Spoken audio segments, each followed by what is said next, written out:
kilograms with eyes the size of a dinner plate and razor-sharp sickles in the middle of their tentacles. Wes Hansen. Okay, no, the flamethrower isn't going to work here.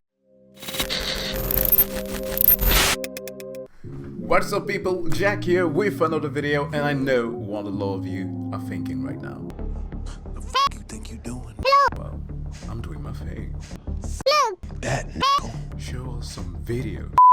And yes, I am going to show you some. Oh man, I love that sketch so much. But yeah, I'm back. I took a little bit of a hiatus because I had a lot of things to have fixed down. And yeah, but I am continuing now with the most important content on YouTube, the one that actually teaches you stuff. And this time around, I'm bringing you a video by Real Life Law called "The Ocean is Way Deeper Than You Think."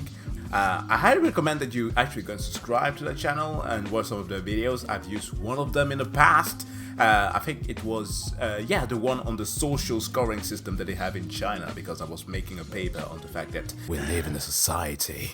Yes, super edgy. It was in contrast to the whole thing of us using social media and how it is that it's evolving. Deep stuff. But in regard to the ocean, that is also very bloody deep, I have this to say. I'm scared of the ocean. To be truly fair, yeah, I dread it. It's not that it's an actual true phobia. It's like very, I don't know how to explain it. Like, I have this sheer fear of being stranded in the middle of the ocean and not having, of being able to find my way back. Or even worse is the fact of diving. Like, I've swum quite a bit, I've sailed enough with my dad, and just this concept of going down there, because the ocean is not blue, okay? It's black, it's death down there. In fact, in comparison to the universe, the observable one that we can see, it's about 4% of the visible universities that we have uncovered yet, whereas the ocean is about 5%. Coincidence? Yeah, it is a complete coincidence. There's no big conspiracy theory there. Don't go and look deep into it, guys.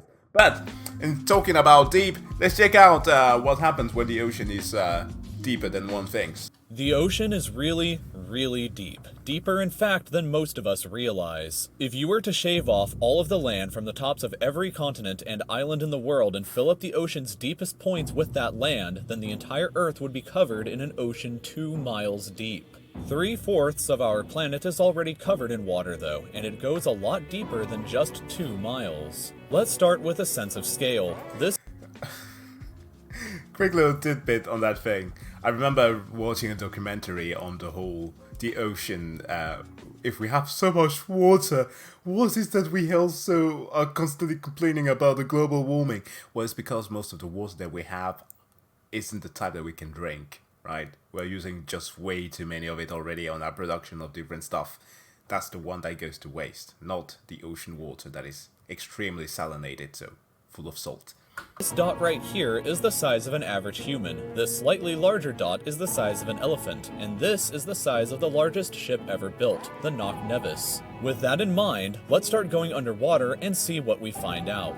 Knock Nevis. The first milestone is at 40 meters below the surface, which is the maximum depth allowed for recreational scuba diving. A little further down at 93 meters is where the wreck of the Lusitania was discovered, which is interesting because the Lusitania itself is 240 meters long, which means that it sank in water shallower than it is long, so if the ship was standing on its stern or bow, it would be sticking out of the water. Just slightly deeper than that, at 100 meters, is where diving can become seriously fatal if you're not careful because of decompression sickness. But that didn't stop a man named Herbert Nitsch to accomplish the free diving world record at a depth of 214 meters. This guy swam down to this level with just one single breath. I have got to ask this man to teach me how to do a stomach vacuum for my bodybuilding poses. Like, insane. It's insane that one person can do this.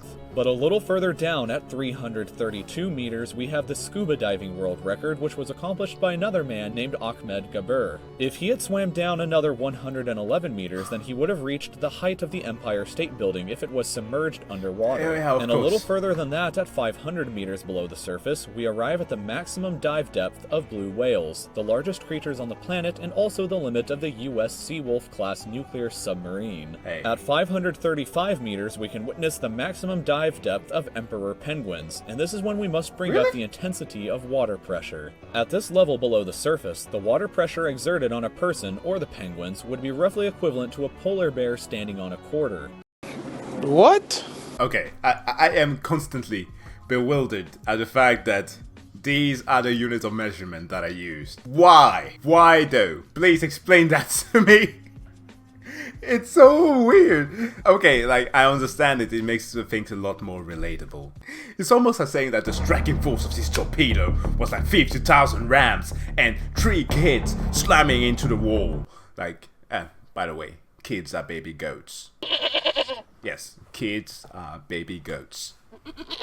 On the depths at 830 meters would be the height of the Burj Khalifa in Dubai, the tallest building in the world. Once we hit 1,000 meters below the surface, we begin to enter the scary zone. Light from the surface can no longer reach beyond this point, so the rest of the ocean below is shrouded in permanent darkness. Oh yeah, on top of that, the water pressure you would experience at this point would be about the same as if you were standing on the surface of the planet Venus, meaning that you would die very quickly. You would also meet the giant squid at this sea level if the water pressure didn't already kill you. At 1,280 meters, we reach the maximum depth dived to by the leatherback sea turtle. Oh man, I just spoke about leatherback and my back started hurting. These are... they're not solid because they will crackle. Like, everything down there is just about muscles that are, like, adjusted to this type of pressure. It's wonderful, but also very freaking scary. I mean, those scary things. By the way, which whale was it that, because he talked about the big squid, the giant squid. Which whale was it that Captain Ahab encountered? Moby Dick. Okay, that was a great white, right? Have any of you ever played Echo the Dolphin? Yeah. Ever since I played that one thing, right, I've been scared of sea creatures. Like, I say this a lot, and I repeat that again. As a Warhammer fan, and as a sci-fi fan just in general, we have this discrepancy of always wanting to find the scary stuff in the outer space. Like, you may have noticed the Cthulhu in the background. We are looking for the scary stuff in the outer world, whereas we just have to look in our freaking backyard to find all stuff. Like, in the ocean alone, look out that, you find freaking barnacles. The stuff of nightmares. Holy Jesus. No. What is that? I can't with that thing. No, it's too much. And further down at 1,828 meters, we would reach the deepest part of the Grand Canyon were it to be underwater with us. Down at 2,000 meters, we start to encounter some of the more terrifying sea creatures, like the ominously named black dragonfish, a carnivorous beast with a stomach that doesn't allow light to be emitted through it. Meaning that since we're in total darkness underwater at this point, the only way you would ever see this thing is with a flashlight. A little further down, at 2,250 meters, we would reach the maximum depth dived to by both sperm whales and the very frightening colossal squid. Sperm whales often have sucker marks and scars left on their bodies from battles with the colossal squid that likely take place at these incredible depths. Wait, how big is that thing again? The squids themselves can grow to be 14 meters long and weigh up to 750 kilograms with eyes the size of a dinner plate and razor-sharp sickles in the middle of their tentacles. Wes Hansen. Okay, no, the flamethrower isn't going to work here. 14 meters. Okay, using the same logic that I've been using throughout the entire videos, that's like 5/7 of a longboat. Yeah, a Viking ship. They are usually between 20 and 30 meters. Imagine one of those things like being lost, somehow making its way throughout the surface. Because they've been caught before. That's how we know about that lake. It's not just submarines that have been sent down to explore at all times, like Jacques Cousteau or what's the other one, the Swiss guy. Oh man, the ocean is... no. The ocean is scary. That should have been the title of the video. The ocean is just scary as fuck. Change that title, please. So yeah, good luck with that down there. Way further down at 3,800 meters, we can find the wreck of the RMS Titanic. And a bit past that, at 4,000 meters, we start to enter the abyssal zone of the ocean. Water pressure is at an astonishing 11,000 pounds per square inch down here. And there are numerous strange, almost alien-like creatures that inhabit these depths, such as the fangtooth, anglerfish, and viperfish. Down at 4,267 meters is the average depth of the ocean where you would normally expect to hit the floor, but there are parts of the ocean that go significantly deeper than even this. At 4,791 meters rests the wreckage of the battleship Bismarck sunk during World War II, and way down at 6,000 meters is the beginning of the Hadal zone, named after the underworld Hades itself. The water pressure down at these depths can become 1,100 times what you would experience way back on top at the surface, which is roughly equal to an elephant balancing on a postage stamp, or a single person carrying the weight of 50 Boeing 747 jumbo jets. Why do they have to do this? Or a single person carrying the weight of 50 Boeing 747. It's nice though. It makes the gravity even greater. Down at these depths, you would be crushed immediately without any outside protection, but life still exists down here in various strange forms. At 6,500 meters, we reach the maximum depth that the DSV Alvin can dive to, a popular research submarine that helped to discover the Titanic. Way further down, at 8,848 meters below the surface, and we have arrived at the height of Mount Everest, where to be upside down and placed underwater. And then, way further past even that, at 10,898 meters, we arrive at the depth reached by James Cameron in 2012 during the Deep Sea Challenger mission. The deepest point in the ocean yet reached by humans was back in 1960, though, when two men named Don Walsh and Jacques Piccard reached the depth of 10,916 meters using their Trieste submarine. It took them 5 hours to descend through the ocean to this depth, and they only stayed for 20 minutes before a window cracked. That's the story. That's the story. My dad told me this one when I was little. I already have this fear of the ocean. And I explained to you why by the end of the video. And then my dad comes and tells me about this fancy story of some people, some explorers going down there in crazy depths where everything gets destroyed as soon as they are outside.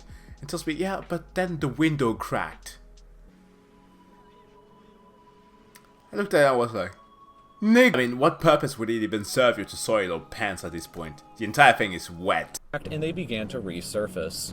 Just a bit further down from there, at 10,972 meters, and we reach the average flight altitude of a commercial airliner. So if you've ever looked out of a window while on a flight and looked down to the ground, that's a very good sense of how incredibly deep down into the abyss that we are currently at. Finally, when we hit 10,994 meters, we have hit the bottom of the known ocean called the Challenger Deep, right here on this map just about 300 kilometers southwest of Guam Island. However, it is believed that there are almost certainly even deeper parts of the ocean than this that just haven't been discovered yet. It wasn't until 1997, after all, that the Sirena Deep was discovered with a depth of 10,732 meters, making it the second deepest known point in the ocean. It is estimated that only about 5% of the ocean's floor has been accurately mapped, leaving the other 95% to be currently a mystery. It may be only a matter of time before an even deeper part of our ocean is found, and who knows what we may discover there. So thank you for taking the time to watch this video. If you'd like to stay up to... Oh, that's nice. Thanks a lot, real life lore. Cthulhu at the end. Yeah, but you get the point. It's scary. It's bloody scary. Oh. Yeah, listen, here's the story, right? When I was about 8 years old, I would visit my grandparents and help them in the farm. They had a lot of stuff to do, and that was usually the thing with grandchildren. They go there to spend summer vacation, your parents leave you behind because they don't want to deal with your shit, and you're just left there. But it's like paradise, you know, grandparents always take very good care of you, but then you help them do like a few manual labor stuff.